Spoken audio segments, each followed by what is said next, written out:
Salut tout le monde, c'est Mathieu, j'espère que vous allez bien. On se retrouve aujourd'hui pour une nouvelle vidéo à J-2 de la Coupe du Monde au Qatar. On va parler des équipes surprises, des équipes bien évidemment à absolument suivre dans cette Coupe du Monde, des équipes qui peuvent décevoir. On va vraiment parler de beaucoup de choses dans cette vidéo, essayer de tisser un avant-compétition à J-2 donc de cette Coupe du Monde. En commençant par les 3 équipes surprises de cette Coupe du Monde. Alors il y en aura plus, il y en a plus bien évidemment des équipes qui peuvent être surprenantes, mais je vais vous donner les 3 qui peuvent réellement aller plus loin que ce qu'on pense. En commençant par une équipe qui peut aller dans 2 catégories, celle des équipes surprises, mais surtout des équipes à suivre, parce que surprise, pas tant que ça. Depuis l'Euro, on sait que cette équipe est vraiment très intéressante, elle est dans la lignée de son Euro, une bonne Ligue des Nations aussi. C'est vrai que c'est une équipe très intéressante, qui joue vraiment bien ensemble, qui a une bonne défense, un bon milieu de terrain, devant ça marche pas mal du tout, c'est vraiment une équipe qui joue bien ensemble, qui produit un très joli football, et ça va être très intéressant de les suivre encore une fois dans cette Coupe du Monde. Cette équipe est dans le même groupe que la France. Voilà le Danemark de Christian Eriksen qui arrive en forme, bien évidemment, parce qu'il est vraiment bon et enchaîne des bons matchs avec Manchester United. Arrive comme l'homme fort de cette équipe danoise. Et c'est vrai que cette équipe, elle est vraiment intéressante. Alors, je la mets quand même dans cette catégorie d'équipe surprise parce qu'on n'attend pas cette équipe aller comme à l'Euro en demi-finale de cette Coupe du Monde, mais réellement elle a les capacités pour cette équipe danoise aller en demi-finale de cet Euro, parce que c'est une équipe qui, si elle continue comme ça, peut devenir vraiment favorite petit à petit dans les compétitions, que ce soit la Coupe du Monde, l'Euro ou maintenant la Ligue des Nations. Donc attention à cette équipe danoise, et elle peut en surprendre encore une fois plus d'un dans cette Coupe du Monde. Une autre formation sur laquelle va falloir compter réellement dans cette Coupe du Monde, je pense que le Maroc peut être surprenant, parce que on s'attend pas à un Maroc faire une grande Coupe du Monde, mais je pense vraiment que les coéquipiers d'Achraf Hakimi peuvent sortir de leur phase de groupe et au moins aller en 8e de finale. Ce serait pour moi une compétition réussie pour le Maroc. Alors malheureusement il n'y a pas Amin Harit, mais ça reste quand même une très bonne équipe, avec déjà Yassine Bounou dans le but, un très bon gardien, hein, le portier de Séville, Romain Saiss et Naïf Aguerd. Alors les équipes que vous voyez, c'est les dernières compositions en date des équipes, donc c'est bien évidemment pas le 11 type de la Coupe du Monde, mais ça peut y ressembler. Donc Romain Saiss et Naïf Aguerd normalement devraient être prêts pour cette Coupe du Monde, c'est quand même très costaud. Sur les côtés, ils ont 2 paires de latéraux, pour moi peut-être le duo le plus performant, avec bien sûr le duo Cancelo Nuno Mendes au Portugal, mais Mazraoui, Hakimi sur les côtés, ça peut faire très mal. Et puis devant il y a du beau monde. Alors il n'est pas sur la compo que je vous ai mis, mais bien sûr Youssef N'Edrissi, Sofiane Boufal aussi, bien évidemment, le joueur angevin qui est pour moi vraiment l'atout technique du SCO, qui va vraiment mal en ce moment. Et Boufal, ça peut être vraiment intéressant. Amrabat aussi en sentinelle, c'est un très bon joueur. Bien évidemment Hakim Ziyech qui a fait un super match contre la Géorgie avec un but incroyable. Donc cette équipe marocaine est dans un groupe compliqué, en plus avec la Croatie, la Belgique et le Canada. Mais pour moi, ils peuvent réellement finir dans les 2 premiers, aller chercher un 8e de finale, ce qui serait déjà surprenant. Mais réellement, je pense que cette équipe marocaine peut faire une belle Coupe du Monde et se qualifier pour les 8e de finale, ce qui en ferait une équipe quand même surprise. La 3e et dernière équipe que je mets dans cette catégorie d'équipe surprise, c'est la Serbie. Une équipe serbe qui arrive invaincue de sa phase de qualification à la Coupe du Monde. Ils sont arrivés devant le Portugal, et quand on voit cette équipe, surtout offensivement, elle fait quand même peur, parce qu'on a un trio offensif très intéressant, avec déjà Tadic, bien évidemment le joueur de l'Ajax, un joueur créateur, un numéro 10 vraiment intéressant, et qui peut donner des ballons à Vlahovic, le joueur de la Juve, et à Dimitrovic, le joueur de Fulham, le meilleur buteur l'année dernière en Championship avec Fulham. Vraiment un trio qui fait peur. Et puis derrière, il y a des valeurs sûres bien sûr avec Mitrovic, le défenseur central, Filip Kostic, le piston gauche de cette équipe, le joueur de la Juve, très intéressant, très polyvalent. Donc cette équipe de la Serbie, elle peut faire mal, et réellement en quart de finale, en tout cas personnellement, me surprendrait. Alors bien évidemment ça serait surprenant quand même, parce que la Serbie en quart de finale de Coupe du Monde, on ne s'y attend pas, mais quand on regarde plus précisément cette équipe, ce serait peut-être pas si surprenant que ça. mais elle peut réellement faire une grosse Coupe du Monde, cette équipe serbe, donc je la vois réellement aussi en surprendre plus d'un. Voilà, maintenant on est parti pour 3 équipes à suivre dans cette compétition. Bien sûr, il y en a plus, il y en a largement plus, il y a d'autres équipes surprises aussi que ces 3-là, mais on est parti pour 3 principales équipes à suivre lors de cette Coupe du Monde 2022.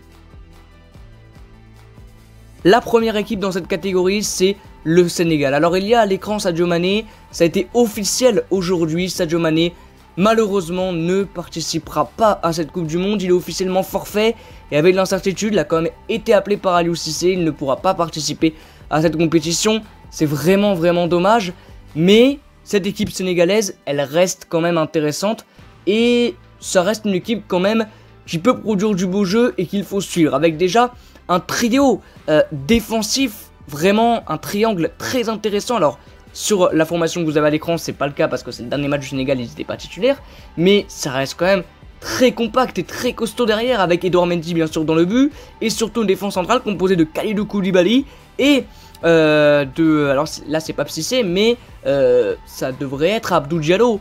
Donc c'est vrai que c'est quand même une équipe très compacte défensivement qui se prend peu de buts. Après devant sur Sadio Mané, est-ce qu'ils vont réussir à en marquer beaucoup? Il y a quand même des joueurs sur lesquels ils vont pouvoir compter avec Boulaye Dia que vous voyez à l'écran, Ismaël Assar bien évidemment, le joueur de Watford, Crépin Diatta, le joueur de l'AS Monaco, qui peut vraiment aider cette équipe de Aliou Cissé. Au milieu de terrain, c'est plutôt expérimenté et ça peut réellement aider le Sénégal dans cette compétition avec Nampalys Mendy, le joueur de Leicester, et Idrissa Gueye, le joueur d'Everton. De l'expérience au milieu, une défense et un triangle défensif très compact avec Edouard Mendy, Kalidou Koulibaly et Abdou Diallo. Devant, Crépin Diatta, Ismaël Assar, Boulaye Dia, ça reste quand même intéressant. Malheureusement, il n'y a pas Mané, mais ça reste quand même une équipe à suivre et qui peut vraiment être intéressant à regarder jouer. Par exemple, lundi, je pense au Pays-Bas-Sénégal, qui peut être assez alléchant comme match et on peut vraiment assister à une jolie rencontre.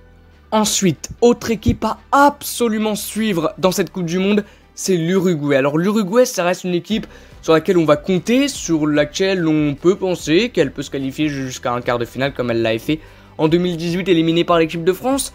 Mais cette équipe-là, elle arrive quand même peut-être avec plus de certitude qu'en 2018, avec bien sûr toujours son duo Luis Suarez et Edinson Cavani, ses valeurs sûres avec Godin, Caceres, bien évidemment, Bentancur aussi qui est vraiment intéressant, très bon cette année, et puis il y a énormément de talents qui arrivent cette année.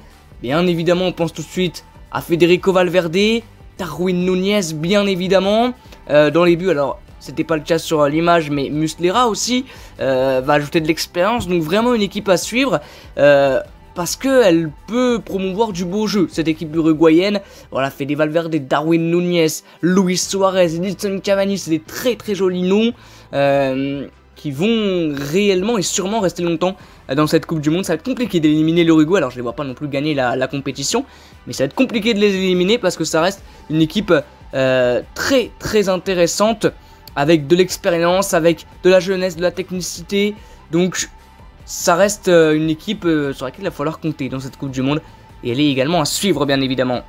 Et la dernière à suivre, c'est la Suisse dans cette compétition. Alors où je vous parle, lors d'un des matchs amicaux, ils ont perdu contre le Ghana 2-0. Mais voilà, c'est un match amical, peut-être que les gars n'étaient pas à fond. La Suisse, va falloir les suivre réellement, parce que à tous les postes, ils ont des joueurs très intéressants. Yann Sommer, bien sûr, dans le but, un des gardiens pour moi les plus sous-cotés en Europe.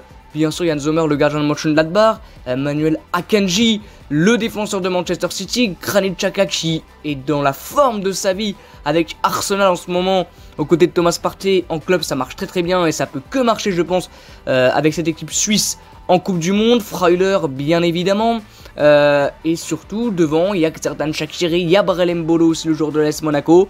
Donc la Suisse, il faut les suivre. D'autres équipes à suivre que j'ai pas mis dans cette catégorie, mais le Japon, bien évidemment, qu'il faudra suivre cette équipe. Le Ghana aussi, parce qu'ils arrivent avec des forces plutôt intéressantes, Thomas Partey notamment. Donc voilà, beaucoup d'équipes à suivre, mais ces trois-là sont des principales. Dites-moi dans l'espace commentaire si pour vous il y en a plus. Bien sûr il y en a plus, mais lesquelles?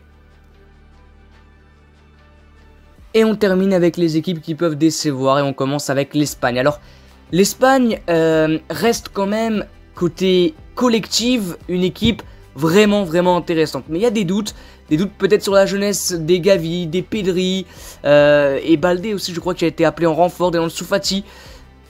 Elle peut vraiment poser question, cette équipe espagnole, avec des choix peut-être un peu douteux, par exemple de ne pas prendre Nacho, Sergio Ramos. Bon, après, Luis Enrique sait ce qu'il fait, bien évidemment, mais c'est vrai que cette équipe, alors collectivement, elle est très intéressante, mais dans les matchs, par exemple, en Ligue des Nations, c'est pas exceptionnel hein, de voir cette équipe jouer.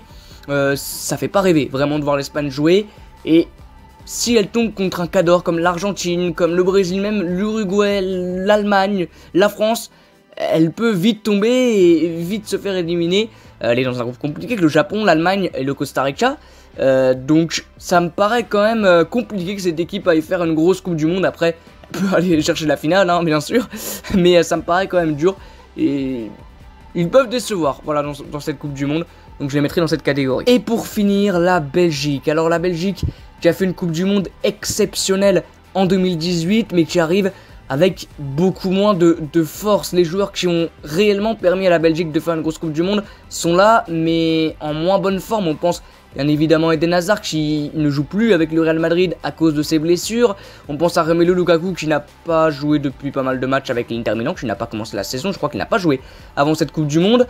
Le seul réellement qui arrive avec énormément de rythme et du feu dans les jambes, c'est bien évidemment Kevin De Bruyne. Défensivement aussi, Dendoncker, Alderweireld, Woutfas, ça peut peut-être aussi interroger. Je pense que cette équipe, elle peut vite tomber. Malheureusement, cette Coupe du Monde, elle est moins forte qu'en 2018. Après, il y a des Loïs Openda, des Jérémy Doku qui peuvent la sortir de situations compliquées.